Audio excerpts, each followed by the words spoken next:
चलिए कमलेश बाबू, आपका इलाज करते हैं आज। हेलो गाइस, स्वागत है आपका नई वीडियो में। तो आज मैं आप लोग को पलंग तोड़ ज़रूरत की पूरी स्टोरी बताने वाला हूँ। तो कहानी शुरू होती है और यहाँ आपको देखने मिला कि एक बंदी जो कि रोते रोते अपने काम पे जा रही है, जिसका नाम था सविता। ये रो इसलिए रही थी क्योंकि इसका पति बहुत बड़ा बेवड़ा है और इसे रोज मारता पीटता था और आज भी उसने इसको मारा था। सविता एक जगह बेबी सिटिंग का काम करती थी, लेकिन बेबी सिटिंग किसी बच्चे का नहीं, ये बेबी सिटिंग करती थी एक अधेड़ उम्र के व्यक्ति का, जिसका नाम था कमलेश, जो कि पिछले 8 साल से पैरालाइज्ड पड़ा हुआ है। और इसकी माँ कहीं जॉब करके पूरा घर भी चलाती है और कमलेश की इलाज भी करवाती है। अब ये पहुंच चुकी थी कमलेश के घर और कमलेश की माँ अपने जॉब के लिए निकल जाती है। कमलेश को खिलाना पिलाना धोना नहवाना सब कुछ सविता ही करती थी। अब सविता पहले घर के सारे काम कर लेती है, फिर कमलेश को बाथरूम में ले जाके उसको पहले नहवाती है।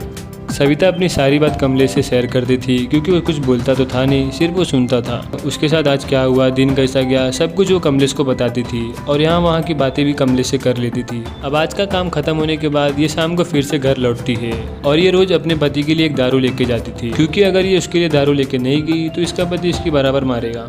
अब घर पे इसका पति पहले वो दारू पीता है, अपनी नशे की भूख को मिटाता है और नशा करने के बाद अब इसको अपनी हवस की भूख भी मिटानी थी। अब ये सीधा किचन में जाता है जहाँ सविता काम कर रही होती है और सीधा उसको उठा के बेड पे लेके आता है। सविता इसे मना किए जा रही थी लेकिन ये नहीं सुन रहा था। गणेश बोलता है बहुत दिन बाद तो मूड बना है। अब धीरे धीरे ये इसकी साड़ी उड़ी निकालने लगता है और सविता लगातार इसे मना किए जा रही थी। कुछ देर बाद सविता भी सोचती है चलो ठीक है, मजे ही कर लिए जाए, और अब सविता भी उसको फुल कोऑपरेट कर रही थी और गणेश भी अच्छे से मजा ले रहा था। और दोनों का सेक्स का कार्यक्रम चालू हो जाता है और दोनों लगातार बस सेक्स किए जा रहे थे और गणेश नशे में कविता के साथ लंबे देर तक सेक्स करके खूब मजा करता है और दोनों को चरम सुख की प्राप्ति होती है। और सविता भी काफी खुश हो गई थी, लेकिन खत्म होते ही गणेश इसे बोलता है कि निकलो, ज्यादा रोमांटिक मत बनो। कुल मिला के उसका काम था खाना पीना, अपनी हवस बुझाना, बस। अब अगले दिन फिर से सविता कमलेश के यहाँ पहुंच चुकी थी। कमलेश व्हील चेयर पे बैठा था और सविता सामने पोछा लगा रही थी, तो उसे ऐसा लग रहा था कि जैसे कमलेश उसके उस पार्ट को देख रहा है। तो सीधा सविता अब अंदर जाती है और कुछ सोच साच के सीधा बेडरूम में जाती है और एक अच्छी सी हॉट सी नाइटी निकाल के पहन के बाहर आ जाती है।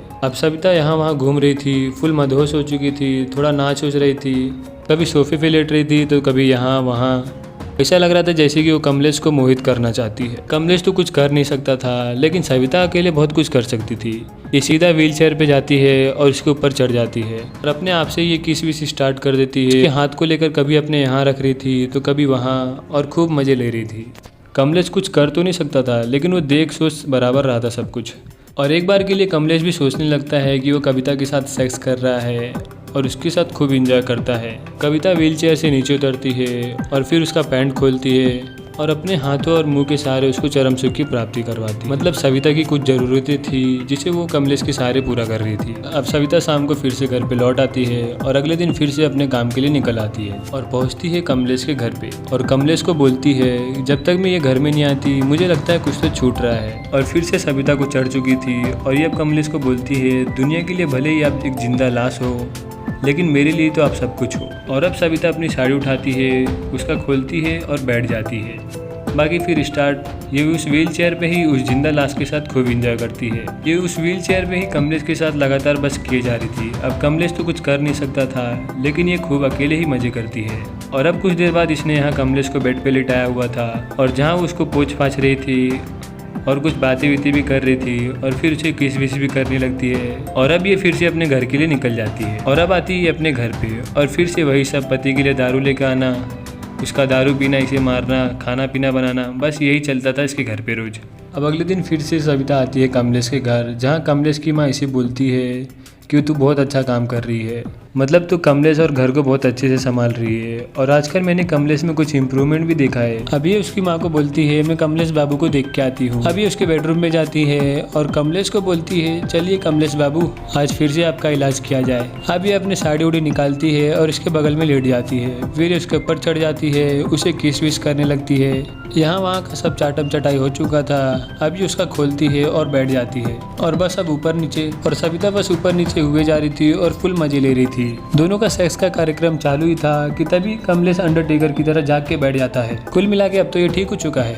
जो देख के सविता थोड़ी हैरान हो जाती है। लेकिन अब सविता को अकेले मेहनत नहीं करनी पड़ेगी, अब कमलेश भी कर सकता था। अब कमलेश उसको घोड़ी बनाता है और फुल घोड़ी की मस्त सवारी करता है और कमलेश उसके साथ देर तक सेक्स करके उसकी जरूरत तो मिटाता ही है और अपनी भी गर्मी को शांत करता है और वहीं हो जाता है ये स्टोरी खत्म। तो इसी के साथ वीडियो खत्म होता है। वीडियो पसंद आई तो प्लीज वीडियो को लाइक और कमेंट कर दे और चैनल को सब्सक्राइब करना ना भूले।